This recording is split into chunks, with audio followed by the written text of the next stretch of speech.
Here are 5 tips to help you spark joy and passion into your life when you are feeling stuck or in a rut with your routine or day-to-day life. So first, we start with a mindset shift. And this is easier said than done, especially when you're already feeling down and low energy. During these times, it's easy to feel like we are dragging along, that it takes a lot of energy to get us going and to get us moving. And usually with that comes a mindset that we have to do things. And that have to attitude carries on with things that we even know that are beneficial for us. So we'll think things like, I have to meditate, or I have to clean my space. And it can be pretty difficult to build up the motivation or the momentum to do those things when you feel like it's a chore. And then don't get me started on actually having to do chores when you feel that way. And that's where a mindset shift from we have to do those things into we get to do those things is beneficial. And I want to be careful about perpetuating an idea of positive toxicity, because it's like telling a person with a broken leg just to walk it off. It's the same thing when you tell a depressed person, just be happy, just like be positive.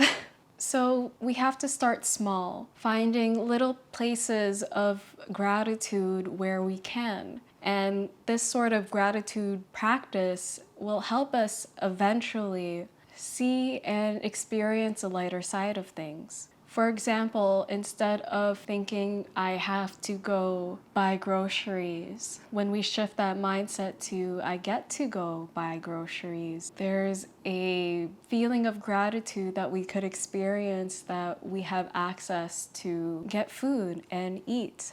Something as simple as that. And here we can also think of ways of making these things that we have to do a little bit, just a tiny bit more enjoyable. For example, you can listen to music or podcasts while you clean. Allow yourself to take dance breaks when you feel like it and just get back into your body. You can enjoy a yummy snack or do some movement and stretching if you're listening to a video lecture that's super boring. And I know there's a term for this. I think it's in Atomic Habits, where we bundle up things that we aren't so enthusiastic with. We're not so enthusiastic to have to do those things. And we pair it with things that we already do or we already know that we enjoy. So for example, when I was first getting into my data analytics certification, I found it really difficult to sit still and just watch the videos. So instead, I would let the video lectures play. I would still be actively listening to what's going on, but I allowed myself to move around, stretch my body. I would have chocolate-covered strawberries and maybe do a little dance just to make that activity a little bit more bearable. And even now, whenever I start studying, I always make sure that I have a yummy snack that I can munch on while I watch, and I sit there and I watch. Next, schedule out at least 30 minutes a day where you're away from your phone and your computer. Take a technology detox. And ideally, when you do this, if you have access, go out in nature, even if it's a tree right outside of your complex. And just quietly observe. Watch how the wind flows in between the branches. See what insects are flying around. Watch the birds, see the squirrels go by. And this helps you feel connected to that flow of life. And it's easy for us to get out of that flow because of our technology. We are bombarded with ads all the time, people messaging us. Our attention is scattered. So doing this helps us to ground, to get back in touch with our innate nature, and to give our brains a little break. And if you can, go for a walk. Go for a 30-minute phone-free walk. And trust me, you're going to feel so much better. I take my hot girl walks very seriously. Number 3, make things aesthetic. Now, I don't care how vain or vapid you might think this is, but when we do things or we bring in beauty into our lives, it's going to make you feel good. And I got this idea from Sienna Mirabella on YouTube, where she was taking her supplements in a wooden bowl. So I just used what I had on hand, which is a wooden bowl, but I think for soup. And I've been taking my supplements in this. And I've been bummed about taking a lot of supplements as of lately because of long COVID. It's had a negative impact on my own mental health. So I'm also trying to implement ways that I can make the experience just a little bit more prettier, a little more beautiful. And there's different ways that you can implement this. One common way can be to clear up your workspace and to make it a little bit more visually appealing to you, whatever that means to you. There was one time in the winter where I felt sad, so I went out and I bought myself flowers to keep in my room. And I did that because I needed to brighten up my space. I love flowers, so why not? Make your life aesthetically pleasing. And following that, also dress up every day. You'll feel a little bit more prepared for the day. And it's all about looking and feeling good for yourself.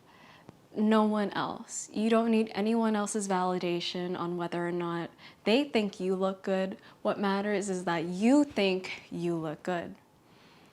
I personally don't believe in saving an outfit for a special occasion, saving a good piece of cheese for some sort of celebration. Every day should be a celebration. And why not take a selfie and document your life for yourself? Celebrate yourself. And finally, to start implementing some long-term changes so that we don't fall back into this rut. There's a dream life journaling activity that I came across from, it was Catherine June's, one of her vlogs. You will take your journal and you write down what your ideal dream life would be. And while you do this, do not consider your current schedule right now. Don't think about any life constraints that you might have, such as your job, time constraints, money constraints. None of that exists. What does your ideal life look like? And then when you're done, try to avoid seeing where your life might be lacking in this sense, but instead try to see where you can begin to implement pieces of your dream life into your current life right now. What fits into your schedule?